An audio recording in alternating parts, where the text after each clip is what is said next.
Hello, everyone. Welcome to another episode of the FPL podcast with me, Brian, aka FPL Analysis, recording on Wednesday, 16 September 2020 for a Game Week 2 preview.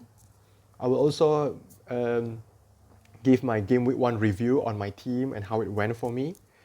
And I will also close it with captaincy picks and also my transfer plans. And then, before I go to details about that, leave a like, hit the subscribe button, and you can leave your comment regarding your Game Week 1, how you perform, and maybe Game Week 2 captain picks, who will get the armband for your team. And thank you for your support. Now, let's get straight into it. So, for Game Week 1, I got 62 points. In total, I am currently 1.46 million overall rank. I know the rank doesn't really matter because it's only the first game week, but to have a good start is always everyone's dream as an FPL managers. I think 62 points is quite decent, still above average. I think quite good. I can say that as a good game week as well. Looking at how my team actually performed, 62 points is actually quite okay. So there are only several players that really stand out for me. First is Mohamed Salah. Mo scored 20 points for me. Aubameyang as my captain, 14 points. DCL, Calvert-Lewin, 8 points. Then Justin from Leicester give me 9 points. The others are like blanks and 1 pointer. So I start with my goalkeeper, Matt Ryan, 1 point. Trent, 1 point after conceding 3 goals. Walker Peters could have been a red card, could have been a disaster for me, but at least in the end the red card was rescinded and then changed to yellow card, so at least it gave me 1 point instead of minus negative points. And then Ben Davies with 2, Son with 2 points, and then Saint Maximin with 3, and Mitrovic came off the bench at 1. I don't have any bench players in Game Week 1. I have Walton from Brighton, and then Rashford, Manchester United asset, ready to come for Game Week 2. Nathan Ferguson injured, and Keenan Davis not having a game week. So with this team, I only have 11 players to play, and I got 62 points. Quite good. But if you ask me, do you regret anything regarding your decisions prior to Game Week 1? To be honest, I think I can say that it could have been better. But because I overthink, so I think this overthink is also one lesson that I learned in FPL. Just don't overthink. Trust your gut. Trust your feeling. Because I had the team of Davies is actually Doherty, and then Saint Maximin is actually Jeff Hendrick, and my captain is actually on Salah all day long. Till the final day on Saturday, I switched that. I made that transfer. I downgrade Doherty to Davies, and I upgrade Saint Maximin to Hendrick. And then I moved the armband from Salah to Aubameyang for the sake that Aubameyang is very largely owned. So I don't want to get the damage for if he scored a hat-trick or whatever. Therefore, I go with Aubameyang instead of Salah.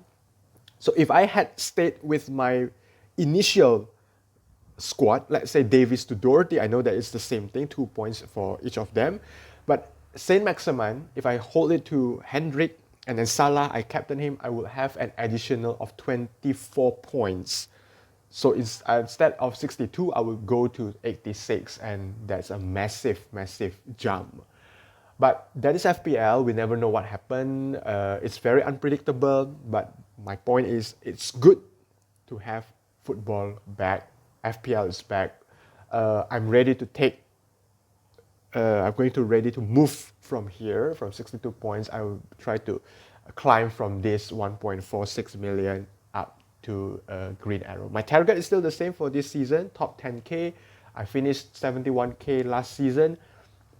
Almost get that top 10k spot, or at least top 50k spot, but then I went for a differential at David Silva, as I remember, and then it just goes for the red arrow and fall to 71k at the end. So hopefully this season, fingers crossed, I can go to reach top 10k. Right, so that is my team for game week 1, 62 points. Regret, still regret, but then we move on. It's just game week 1, it's not yet the end of the world, so we just move on to game week 2 now. So in game week 2, when we talk about some of the players that I will be keeping an eye on, okay, first one is the Wolves defender. So Saiz scoring a goal and a clean sheet and a bonus point against Sheffield United. Very nice. And then one more is a new boy of Wolves, Markal. Hopefully I pronounced that correctly. A wing back, left wing back, at 5 million. Both of them are 5 million. So I'm looking very closely to these two players. I know that the next fixture is Man City. Not a good fixture for Wolves or even for Wolves, yeah, in general. So I'll be waiting to see how they go, how their defensive unit is. Okay, size, Marca, which one that I want to go through. Marca maybe a little bit more attacking threat. Size maybe more consistent to be guaranteed starter, I can say. Another watch list that I'm looking at is Rhys James. So I mostly look at the defenders simply because in my team I have Ben Davies. This the one that I don't want to hold for too long in my team. So game week 3 or game week 4, I think this Ben Davies is going to be changed. So therefore I come up with the candidates like maybe Rhys James from Chelsea, maybe Kurt Zuma from Chelsea, or maybe I can go with Wolves because Wolves starting from game week 3 has a very nice run of fixtures. So that's my watch list for at least game week 2. I'm not saying that I'm going to transfer them straight in because they have Man City and Liverpool next. So I'm not going to transfer them in just yet. And then about the transfer plans or everything, I see that a lot of people transfer out Trent. Do I panic with Trent? No. Yes, I know he's expensive, 7.5. He got 1 point only in the opening game week, but we have to understand that he doesn't get enough minutes, I can say, during the preseason or with England and so on. So maybe he takes time to get back to his best, and when he gets his best, we know what Trent can do. Free kicks, assists, you name it, then he can do that. Okay, so moving on to the next one. Okay, I'm going to discuss about my transfer plans first. Okay, my transfer plans ahead of game week 2.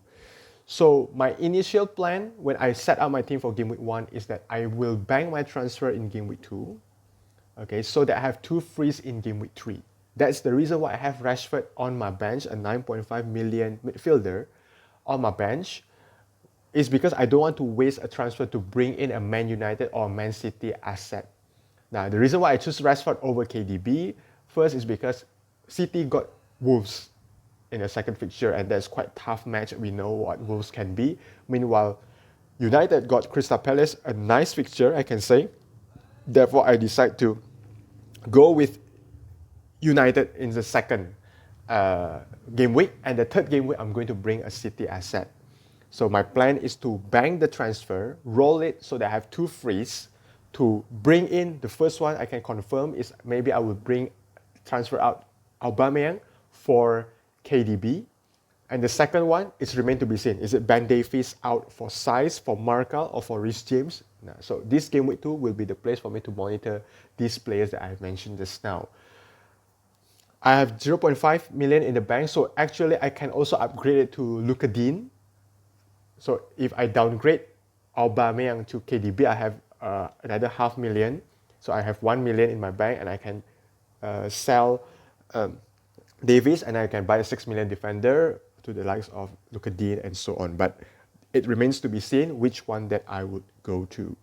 So that is my plan. But then we have to understand that in this week, we have Carabao Cup still to be played, and then there's also a Europa League qualification for Spurs. So I'm not going to do any hasty move just yet. I think we just hold our will to do any transfer. I know that the fingers just want to touch that transfer button, but I think we need to wait until every match are done. We can see whether there are some injuries to the players or not. So I'm waiting for Spurs. I have Son, I have Davies in the team.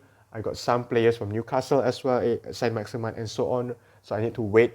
Do they perform or they come out unscathed or not before I decide to do my transfer? Or if anything, if everything goes well and no injuries to all my players here, then I will 90% roll the transfer, then have two frees and game week 3. Okay, that's my plan. Okay, then I go to sum it up. I go with captaincy options. Okay, for myself, for my team, I think I will go Aubameyang captain because this maybe act like a farewell gift for me to give to Aubameyang because game week 3 he will become KDB. So Aubameyang I think is the obvious pick as well against West Ham. We know what West Ham defensively having problem, not performing really well for West Ham. So I think it's a good chance for Aubameyang to score some goals there. Those ones to go with Salah, I won't put you off because we know Salah is a quality player. He's fixture proof. He can score in any given games. And against Chelsea, if their keeper is still Kepa, then I think there's a good chance that Salah can still do damage. But then for me, since I have Aubameyang, then I'll put the captain on him. Don't overthink anymore. Captain him. But those who want to go with a Man United asset, the likes of Bruno, Rashford, Martial maybe, a viable option as well because they have Crystal Palace at home. That would be a good option as well for Man United asset. Those want to go with Vardy party maybe after scoring 2 penalties against West Bromwich Albion. Very, very high chance that he would score again. And then KDB, we should not leave him out. He is always a pick in any given fixture. KDB, we know that he has the opponent against Wolves. We know Wolves are strong, but it doesn't mean that KDB cannot do anything. So KDB could be a good option. But so those are, I think, the premium picks. And then if you want to go a bit brave, differential, I can say maybe Calvert-Lewin scored in the opening match against Spurs, had a good chance to score again against West Brom. Another one I think is Callum Wilson from Newcastle. Could be against Brighton at home. I think Callum Wilson could be a decent pick as well for a differential. Maybe the ownership is above 10 or whatever. I don't check it. But what I mean I hear differential is that nobody is going to captain them. So if you captain them and they perform, it will rise your rank probably. So for my pick this time, differential is Calvert-Lewin or Callum Wilson. If you want to go to the premium, it's Aubameyang, Vardy, Bruno, or any United asset that you have, KDB. Okay, and yeah, those are the premiums one. For myself, for my own team, I think I will go with Aubameyang captain. Vice captain, probably I'll put it on Rashford. Okay, so I think that covers everything that I would like to say. Thanks for listening. Hit that subscribe button. Thank you for all your support. Hopefully, I will come out next week with a Game Week 3 preview. But until then, good luck, everyone, for Game Week 2. Cheers.